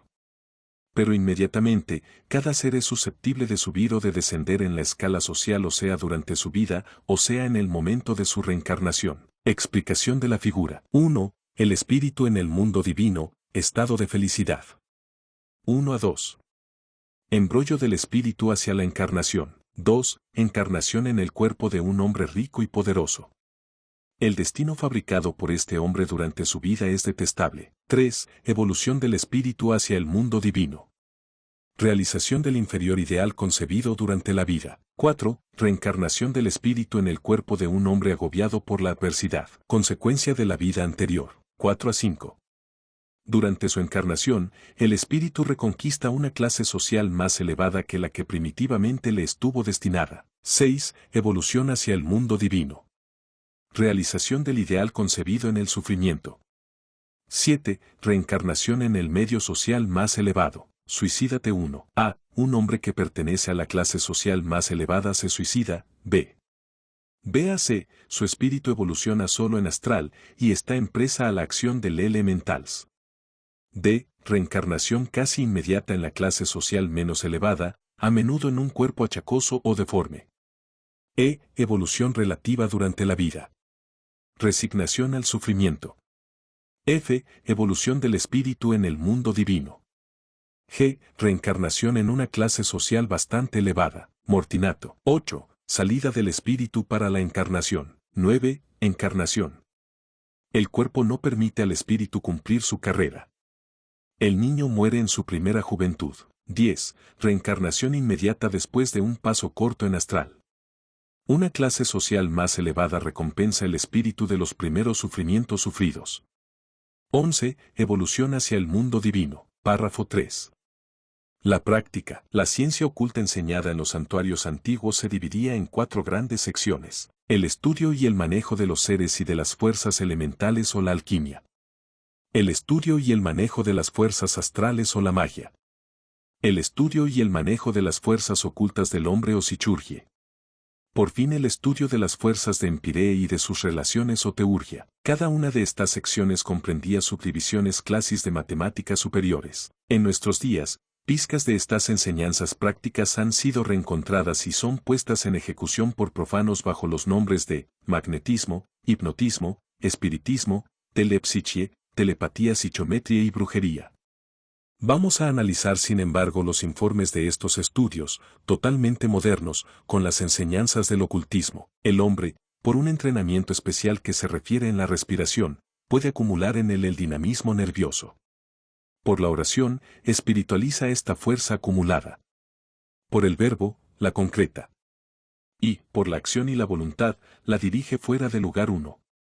El estremecimiento nervioso determinado por esta serie de entrenamientos produce un estado especial, un estado en el cual una parte de cuerpo astral se exterioriza y puede actuar a distancia. Esta acción es entonces consciente y responde a faquirismo el hindús o a la magia de los antiguos.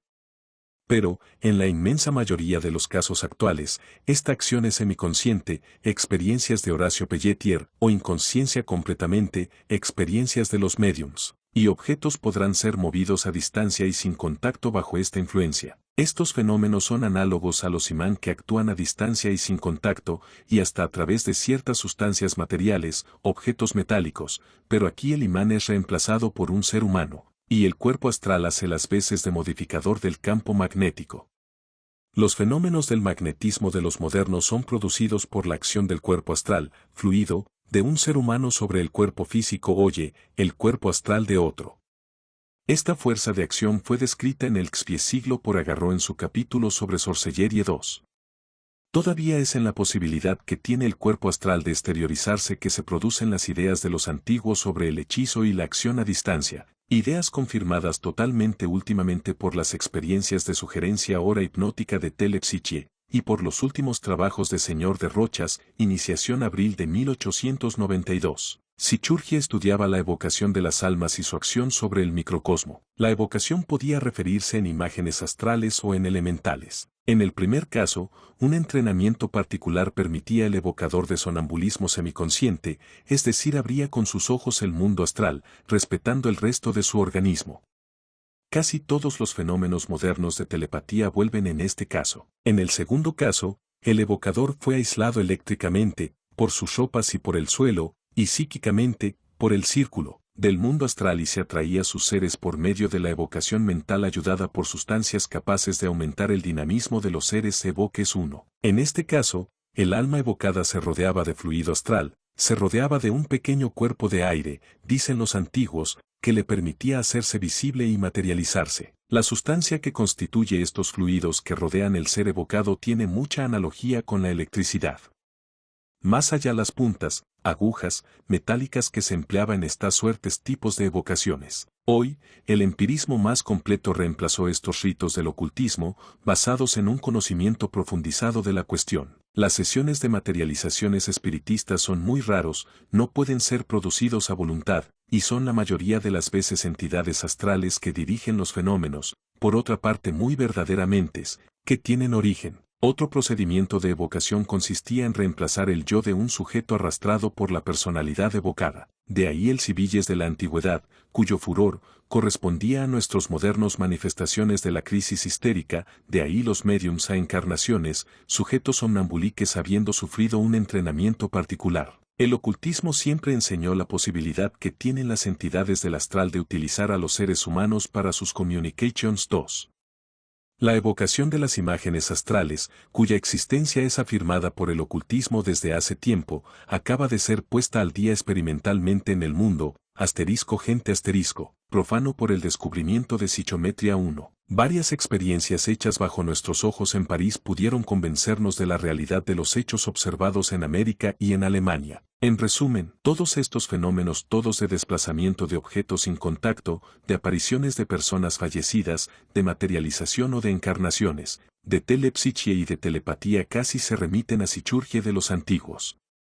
Están basados en este hecho de que los aparatos físicos y generadores de las fuerzas estudiadas hasta ahora son reemplazados por un ser humano que sufrió un cierto estremecimiento nervioso, es decir, por un aparato psíquico, un generador de fuerzas todavía no definidas. Más allá las condiciones tan difíciles de experimentación, de ahí el fraude, la mentira, el orgullo de los médiums y de los sujetos. Pero una vez más nada es sobrenatural en todo esto, hay allí solo una naturaleza un poco más elevada que aquella que conocemos, y he aquí todo. En algunos pueblos todavía encontramos a brujos que producen fenómenos serios.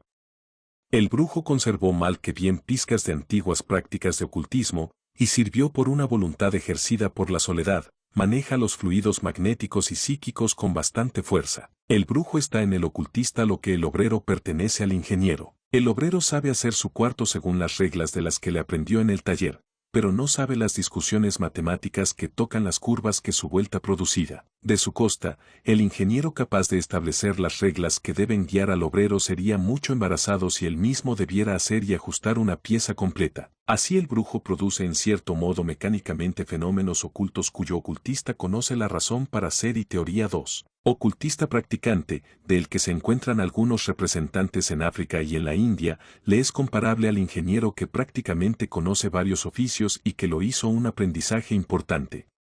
También se ve la inanidad de los que se titulan magos o hieropantes en nuestra época y los que son incapaces de producir fenómenos psíquicos inferiores. Esto nos hace decir algunas palabras de las operaciones prácticas del ocultismo. Por regla general, el principio directivo en toda operación es la voluntad humana, el medio de acción, el instrumento empleado es el fluido astral humano o natural, y el fin que hay que alcanzar es la realización, sobre el plano físico generalmente, de la operación emprendida. Las ceremonias acumuladas, las dificultades por el ritual, los símbolos constituyen los procedimientos más elementales de entrenamiento de la voluntad humana. La higiene física, alimentos, vegetarianismo, ayuno, animique, ritmo respiratorio y psíquico, espiritualización de las sensaciones, son destinados al entrenamiento del cuerpo astral así como los perfumes. En cambio, el empleo de la espada, de la copa, del cetro, del círculo y los talismanes así como las palabras proferidas con fuerza son destinados a la acción sobre el astral de la naturaleza y sobre los seres que lo pueblan. El problema mágico consiste en obtener conscientemente y sin medium todos los fenómenos obtenidos por modernos espiritualistas en sus sesiones oscuras y otros todavía. 2. Hace falta pues que una parte de cuerpo astral de el operador sea proyectado fuera y encuentre un apoyo en las sustancias dispuestas por anticipado con este fin. Y el operador jamás debe perder conciencia, porque entonces sería tampoco ocultista practicante, pero un sujeto o un medium inconsciente. Este resultado de acción consciente sobre el astral diariamente es obtenido en la India. El empleo de los sujetos magnéticos facilita mucho las operaciones mágicas, permitiendo la supresión de la víctima, por la que el cuerpo astral fue utilizado y permite conseguir fenómenos muy importantes. Es lo que nosotros mismos, pudo comprobar. El agrupamiento de los estudiantes serios pues es mucho importante, y es allí lo que teme autor contemporáneo y particularmente cierto, muy gran artista, pero hombre pobre de ciencia, que, en un tipo, Catecismo del Mago, exhorta a sus discípulos a se egoizar en la soledad y el orgullo. Un estudiante en ocultismo que trabaja solamente desde hace un año comprende bastante la razón para hacer de tales exhortaciones para que él no sea inútil insistir. En resumen, el ocultismo práctico pide una serie de esfuerzos muy serios, basados en un conocimiento bastante hecho más profundo por las fuerzas ocultas de la naturaleza y del hombre para merecer la atención de todo investigador concienzudo. Y, cuanto más estudiamos, más podemos darnos cuenta que no hay allí nada que haya en contra de las enseñanzas positivas de nuestras ciencias actuales. Las fuerzas estudiadas son análogas al magnetismo y a la electricidad, con la inteligencia animal en más. Los generadores de estas fuerzas son unos seres vivos, en lugar de ser máquinas o aparatos físicos, de ahí de nuevas propiedades y de nuevos métodos de experimentación. Pero, una vez más, nada de todo eso es sobrenatural porque el sobrenatural existe. Paso 1. El brujo que recoge a la medianoche las plantas sobre la montaña pronunciando palabras extrañas y haciendo gestos raros no es enajenado más en sí que la locomotora que silba y que llamea sobre la vía de ferrocarril. La locomotora es una máquina generadora de fuerzas físicas, el brujo es otra máquina generadora consciente de fuerza psíquica y quien se entrena. Cuando se querrá devolver el problema a estos límites justos, los experimentos espiritistas podrán hacerse la base de una enseñanza realmente científica. Las místicas perderán allí, pero la ciencia ganará allí. Una vez más, todas estas prácticas, si extrañas y tan nuevas para nosotros, fueron perfectamente conocidas por la antigüedad. Enseñábamos en los misterios que el hombre que se ejercitaba en las prácticas sichúrgicas y que alcanzaba el éxtasis sacaba de la fuente directa de ellas todas con naisances uno, elevándose, seulemente hasta el plano astral por el furor, trance en nuestros días, el ser se volvía capaz de ejercer los poderes del profeta. Este don de profecía fue desarrollado solo en consecuencia de prácticas largas y muy serias. Todo esto está perdido, o más o menos, para nuestros contemporáneos de Occidente. 2. Capítulo 3. Las aplicaciones del ocultismo. Después de haber recorrido lo que precede, el lector casi se dirá cegaramente, acabamos de exponernos un sistema más o menos ingenioso sobre puntos tan extranjeros para el positivismo contemporáneo, que todo esto nos parece muy metafísico. Citaciones, tomadas a autores que han vivido en épocas muy diferentes, a nosotros muestran que este sistema es muy viejo en sus grandes líneas, y que la humanidad, cansada del alimento sólida de la ciencia, vuelve a las azucareras de la filosofía a principios de cada siglo. El lector plenamente tendría razón si nuestro fin fuera tenernos allí y reemplazar por el misticismo filosófico el pesimismo que invadió toda la generación precedente. El misticismo es tan peligroso para nuestra opinión como el materialismo, y los estudios científicos serán siempre el refugio de los espíritus inquietos o desalentados. Pero todo tiene que rehacer en los métodos de exposición científica. La multiplicidad de los detalles y la ausencia de una síntesis general atropella a los espíritus más eminentes y la especialización se impone todos de hora muy buena. Entonces, si les decimos a todos los jóvenes ávidos de trabajo y de novedad, vuélvase sin temor hacia este pasado que se le desfiguró, busque el método que permitió a Egipto hacer nacer la civilización intelectual de Grecia, busque en los rastros de esta enseñanza en la filosofía profunda de los alquimistas, esto no es con la esperanza de imponer a ellos esfuerzos el conocimiento de una vieja ciencia arqueológica y momificada, no por cierto. Es en la esperanza de que encontrarán, gracias a este estudio, una llave general de las ciencias del futuro, es en certeza que yendo por delante, sabrán evitar el gran peligro de todas las reacciones espiritualistas, el clericalismo. Y les diremos, el materialismo se muere en ciencia como en arte, usted siente que aspiraciones nuevas se despiertan en usted, y, guiados por las ideas de su infancia, usted necesita ideal. Tenga cuidado, el clericalismo vela.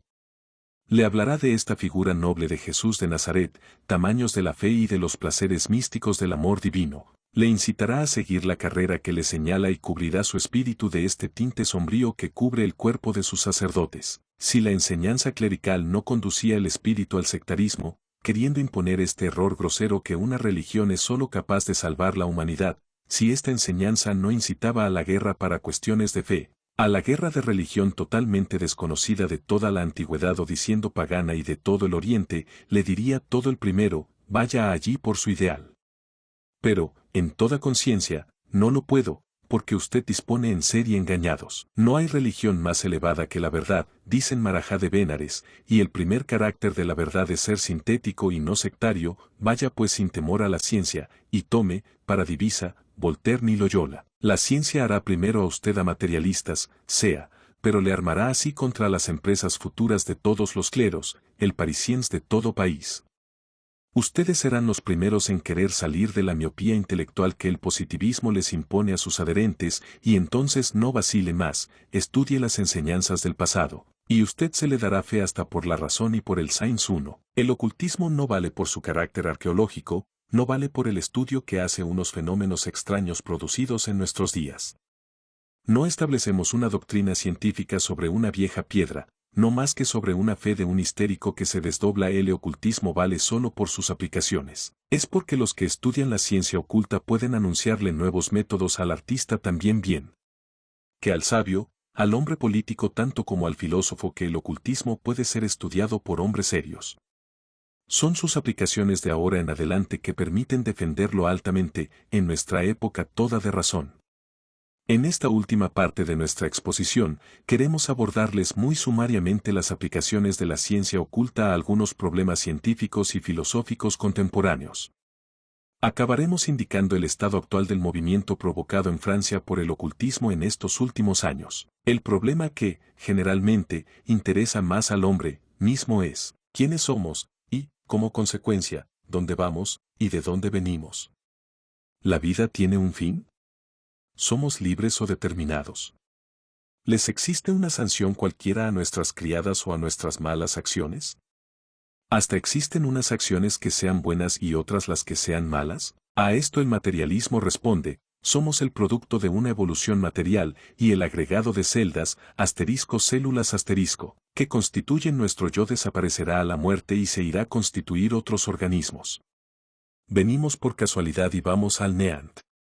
Nuestras facultades como nuestras acciones dependen de la herencia, del medio y de nuestros órganos. No sabríamos ser más responsables no que la rueda de ómnibus que atropella a un imprudente o la teja derribada por el tejado que mata el transeúnte. El mal o el bien son unas palabras inventadas por nuestro orgullo para satisfacer nuestras vanidades. El gendarme todavía es la sanción moral más elevada. El hombre, tan concebido, es constado por un principio vil, el cuerpo físico. El catolicismo se entera de nosotros que somos constados por un cuerpo mortal y vil y por una alma inmortal. Uno viene de polvo, es el cuerpo.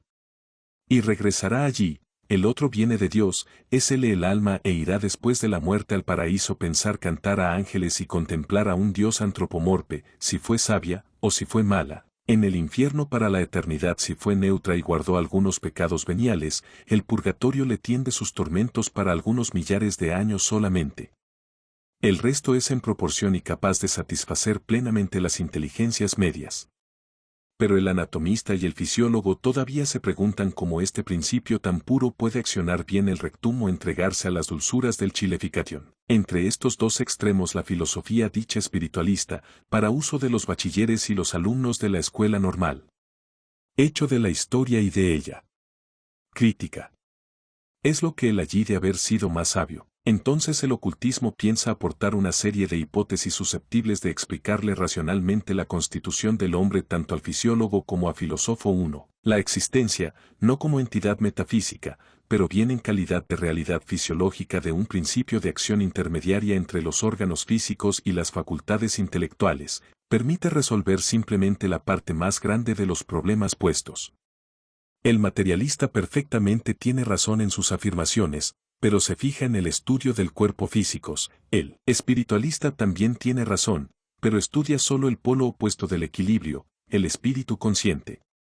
El ocultista procura, no a destruir, pero unificar los esfuerzos de la filosofía y los de ciencia 1. El fin sí de la vida, dice, es fabricar su destino futuro, porque el hombre es libre en el círculo de fatalidad que le arrastra, como el pasajero del vapor es libre en su cabina. Todo lo que existe tiene derecho a nuestro respeto, el cuerpo físico tanto como el espíritu.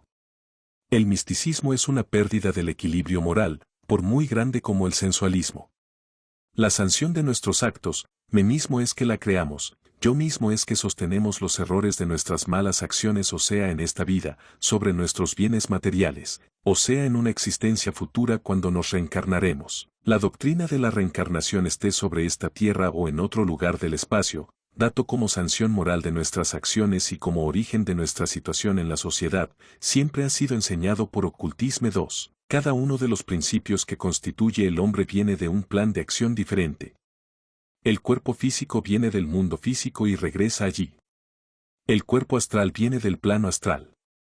El ser psíquico es un resultante de la combinación del cuerpo astral con espíritu, es la chispa del mí actual que no será más al mí de la próxima existence 3. A la muerte, el hombre cambia de estado y no de lugar. Realiza el ideal que se imaginó en su última existencia y este ideal subsiste tanto mucho tiempo como ha sido concebido con más intensidad. Luego la entidad espiritual se reencarna y persigue así su evolución individual, sube y desciende en la escala social, pero le progresa a pesar de le, porque el sistema entero evoluciona hacia la reintegración final. El progreso existe para la generalidad si parece no existir para el individuo 4, pero la evolución, para ser efectiva, debe ser colectiva. Las colectividades tienen las mismas leyes de existencia, de enfermedad y de muerto que los individuos. El hombre está en la humanidad lo que una célula del cuerpo humano tiene que entera ser. Existen pues una ciencia del social, una anatomía y una fisiología de la naturaleza ignorados de nuestros políticos contemporáneos y a la reedificación de los cuales trabaja un gran número de ocultistas. Citemos sobre todo desde este punto de vista los trabajos de F. Che Bartlett y de Julián Lehigh. La sociedad es un ser completo, teniendo sus órganos, económicos o abdominales, jurídicos o torácicos y profesores o cefálicos. La ciencia de la sociedad, de su evolución y de su transformación normal o patológica, es allí la llave verdadera de la historia, que tiene que rehacer para el que sabrá aplicar sobre esta rama del saber humano las enseñanzas del ocultismo. Al concernir la tradición histórica a las antiguas civilizaciones de Lemuria y de Atlantide, así como la ley de evolución de las razas generadas cada una y en épocas fijas por un continente particular, luego aniquiladas también en épocas fijas por un cataclismo cósmico, esta tradición apenas es sospechosa en sus consecuencias por ellas contemporáneas. 1. Selección unidad del hombre. Identidad de las leyes fisiológicas y psicológicas del individual y del colectivo. Sanción moral dada por la reencarnación. Progreso general y libertad de subir o de decaer en el círculo de la fatalidad para el individuo. El hombre factor personal de su posibilidad, suerte y de su desgracia, sin tener sufrir después de la muerte de otro juicio que el del ideal que su conciencia manifestó. Tales están, resúmenes, los puntos principales puestos al día por la ciencia ser oculta concerniendo al hombre. Añadamos ahí a existencia de los seres andróginos formados sobre el plano divino por la fusión de las almas gemelas, la teoría de las imágenes astrales, las elementales y de la evocación y habremos mostrado cómo el ocultismo explica los fenómenos que desvían tanto a nuestros contemporáneos sabios, casi totalmente imbuidos principios materialistas. Extensión de la anatomía y de primera fisiología por la creación de la anatomía filosófica y de la fisiología sintética, la creación casi entera de la psicología por el estudio de las facultades normales y trascendentales del ser psíquico y del espíritu consciente, reedificación de la historia y la creación de la política sintética, de la anatomía y de la fisiología sociales, tales son las principales aplicaciones que el estudio del hombre individual o colectivo permite ofrecer a los ocultistas del futuro. Y ciertos jóvenes pretenden que su actividad no tiene más desembocaduras. Después de haber hablado mal que bien del hombre, que diremos sobre aspectos diversos bajo los cuales nuestros contemporáneos contemplan la naturaleza? El azar conduce todo. Bolas conectadas otra vez por hipótesis constituyen el universo infinito y el progreso y la evolución y el ancho transformismo accionan minerales, vegetales y animales, a la buena de Dios la selección natural. Toda la naturaleza con sus fuerzas físicas y sus afinidades químicas evoluciona majestuosamente para alcanzar al hombre, y, cuando esta evolución llega al hombre, éste regresa en el neant, etc. en la perpetuidad. He aquí muy apresuradamente resumido la enseñanza del materialismo. ¿Hay que hablar de la enseñanza de la fe católica? Esta enseñanza, considerada como un dogma, estando basado en una traducción errónea de un libro de físico escrito por un sacerdote de Osiris apodado Moisés, no hablaremos de eso. Porque la colección de barbarismos acumulados por los traductores no merece por cierto que se fija en eso un solo instante. Entre los físicos y los filósofos, todavía vemos aparecer los ocultistas. A la teoría de la evolución del físico hacia el psíquico, añaden la afirmación del embrollo del psíquico hacia el físico, y es del juego de estas dos corrientes que resulta la creación. La unidad de fuerza y la unidad de sustancia, condensadas ellos mismas en la unidad del movimiento, el origen y de la fuerza y de la sustancia, siempre ha sido enseñada por los alquimistas, los poseedores de la tradición esotérica. Por fin la existencia del plano astral, el factor y el conservador del plano físico e intermediario entre el plano creativo y la materia, permite resolver una cantidad de problemas todavía oscuros. 1. Las relaciones estrechas que unen el macrocosmo y el microcosmo dan, además, a la ocultista de las nuevas facilidades para la solución de estos problemas por el empleo del método analógico. Establecer al lado de las enseñanzas analíticas de los contemporáneos sobre la astronomía, la física, la química y las ciencias naturales diversas, la serie de obras sintéticas donde los caracteres generales de estas ciencias, descubiertos tiene la ayuda de la analogía,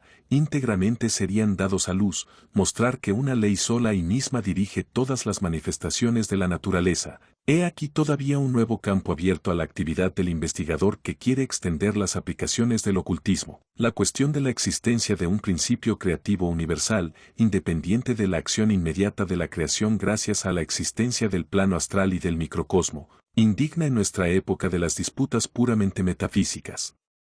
También no nos hagamos pesado este punto, reenviando al lector lo que tenemos del conmovedor el arquetipo, las sociedades. El ocultismo, considerado hasta el punto de vista de su acción sobre el ser individual, tiene por objeto, ante todo, desarrollar en este ser la espontaneidad y exaltar a la personalidad. Es porque los primeros estudios deben ser individuales y hechos en el recogimiento y el trabajo.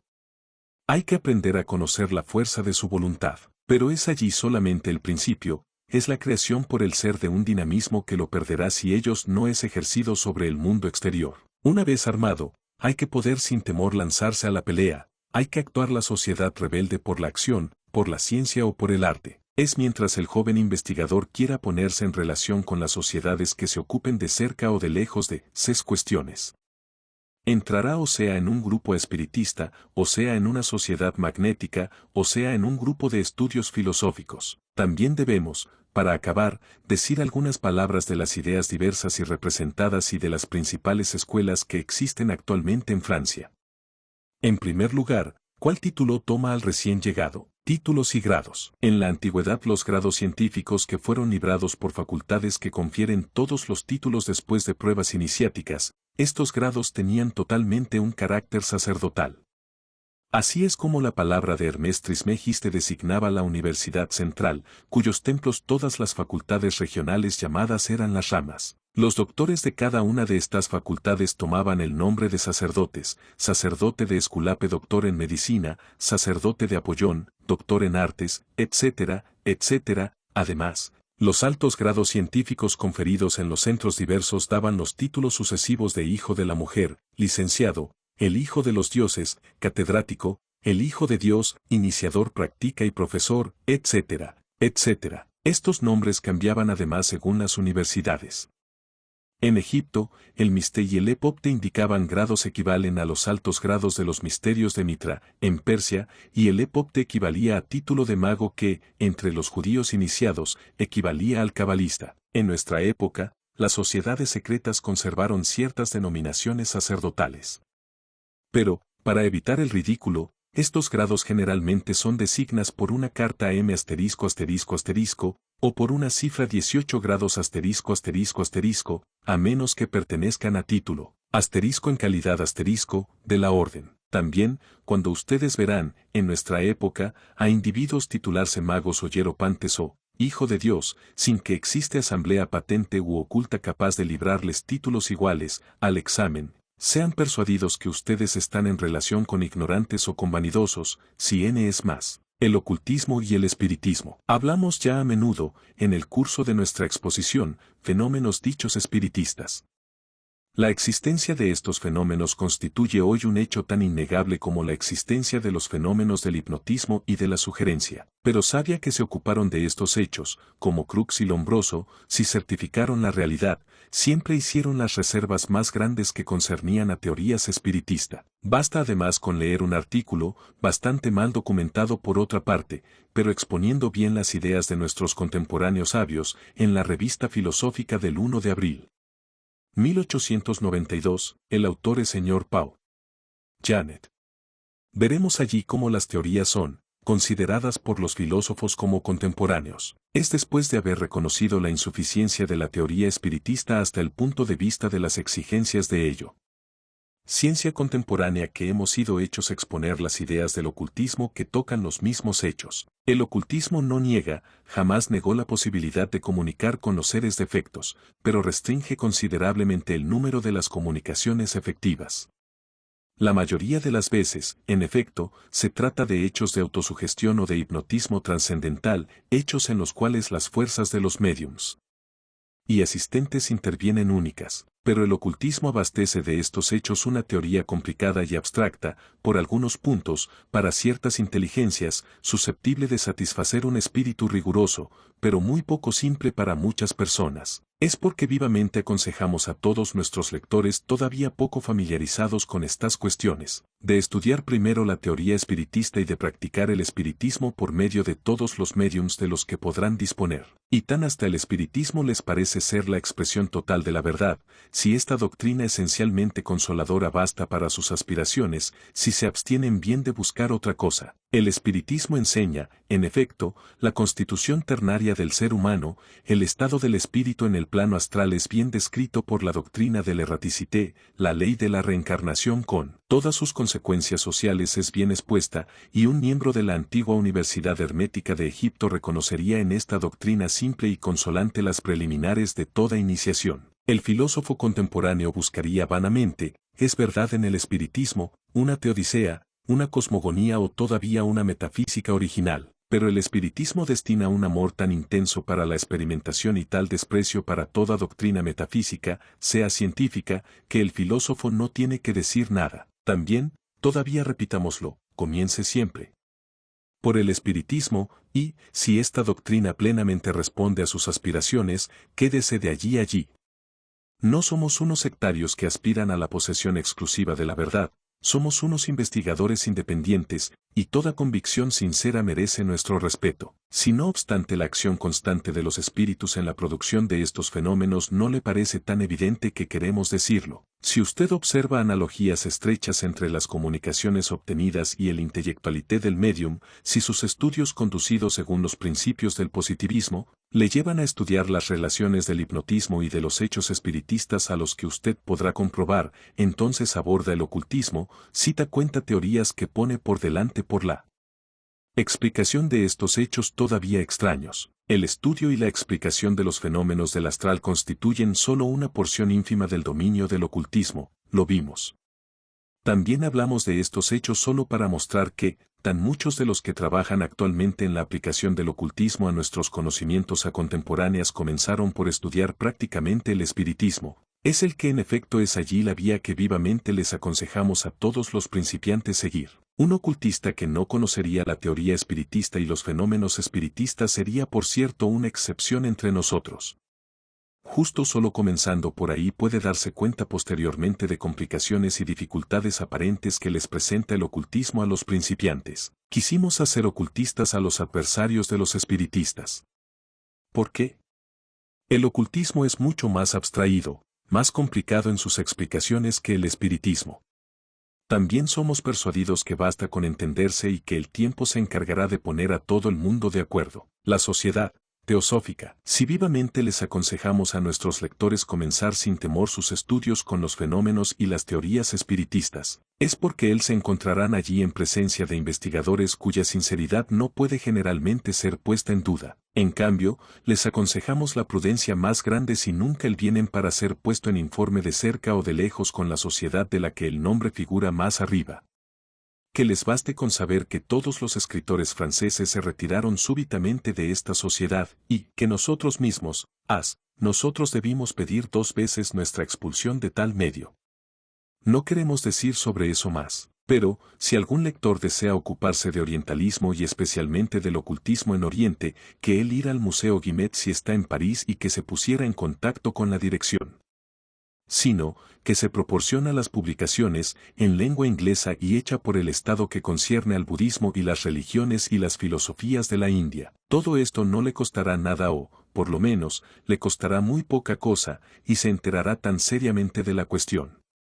Luego, si quiere divertirse, si estudia las enseñanzas dichas esotéricas de la sociedad teosófica, y somos persuadidos que será el primero que nos agradece por el consejo que le dimos en primer lugar. El Grupo Independiente de Estudios Esotéricos. Hace pronto 3 años, noviembre de 1889, fue fundado el Grupo Independiente de Estudios Esotéricos. El fin era el siguiente: un grado el estudio imparcial, aparte de toda academia y aparte de todo clericalismo, datos científicos, artísticos y sociales, escondidos en el fondo de todos los simbolismos, en el fondo de todos cultos y en el fondo de todas tradiciones. 2 grados.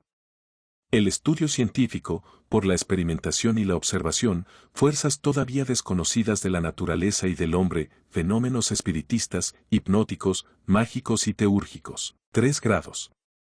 El agrupamiento de todos los elementos dispersos con vistas a la lucha contra las doctrinas desesperantes del materialismo y del ateísmo. Ninguna cuota de entrada, ninguna cuota le son pedidos a los miembros.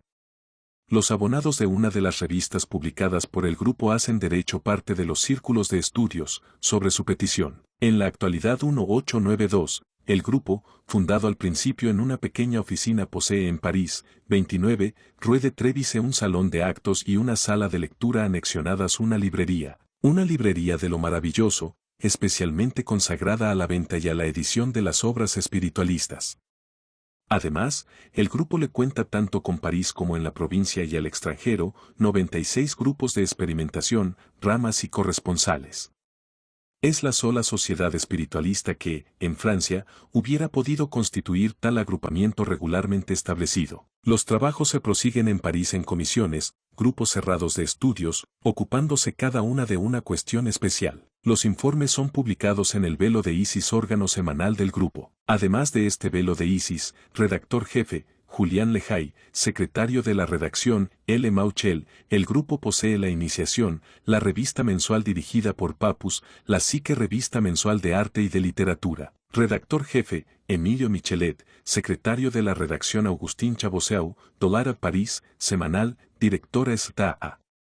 de Volska. Por fin varias sociedades de estudios filosóficos le hicieron adhesión al grupo, pero conservando cada una sonido entero, autonomía y toda su independencia. Citemos especialmente la Sociedad de Psicología Científica de Múnich, la Fraternidad Oculta H.B. Adao, la Orden Cabalística de la Rose Croix presidido por Estanislao de Guaitá, el Consejo Supremo de la Orden Martiniste, la Biblioteca Internacional de las Obras de las Mujeres, etcétera, etcétera. Tal es el estado actual de esta sociedad que les recomendamos a nuestros lectores.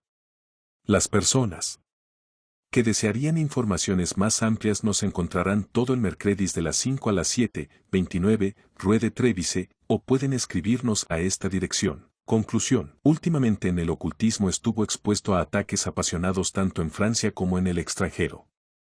Ciertos autores muy poco eruditos o el mayo informados quisieron negar la antigüedad y la invariabilidad de la tradición esotérica a través de los tiempos. Algunos otros quisieron, apoyándose en detalles secundarios, buscar contradicciones dirigiéndose a diferentes escuelas. Entonces hicimos todos nuestros esfuerzos para abandonar polémicas caros por los espíritus superficiales. Reenviamos pues a los autores precedentes los 3 puntos fundamentales de ella: ciencia oculta, selección, unidad, analogía, mundo invisible, y a las citaciones tomadas en las épocas más diversas y entre los autores más diferentes desde Zandavasta hasta Bronsky. Esta respuesta, por el hecho, valdrá más que todas las polémicas y que todas discusiones que tocarán las relaciones que unen el ocultismo contemporáneo con las antiguas iniciaciones. Por otra parte, creímos que nuestro siglo tenía las primicias teoría y de prácticas que unían los seres visibles, el año mundo invisible. La teoría de los fenómenos modernos de sugerencia, de encarnaciones, de materializaciones, de respuestas inteligentes por golpes golpeados, etcétera, etcétera, dada desde el XV siglo, bastante refutará esta aserción. Por fin la vuelta al estudio serio de los hechos extraordinarios que se relacionarán con esta orden de ideas, la búsqueda de las teorías más científicas que sentimentales conducirán al investigador. Estamos convencidos de eso, al interesarse más por esta vieja ciencia de los magos, que se conoce tan poco. A vosotros todos que, en el futuro, buscan otro ideal que la moneda de oro, a vosotros todos que cansados del positivismo, como le fui antaño, créanles en la omnipotencia de la razón humana secundada por la intuición. Artistas nobles, jóvenes directores sabios y futuros de hombres, acudo en nombre de la moral que se apaga, de la ciencia que se desconoce y del ideal que materializa. Reaccionemos contra las concepciones estrechas del materialismo y del clericalismo, soñemos con la transformación profunda que se cumple en nuestras sociedades y sepamos. Si los acontecimientos que se preparan deben ser considerable, elevar nuestras almas a la altura de tales acontecimientos.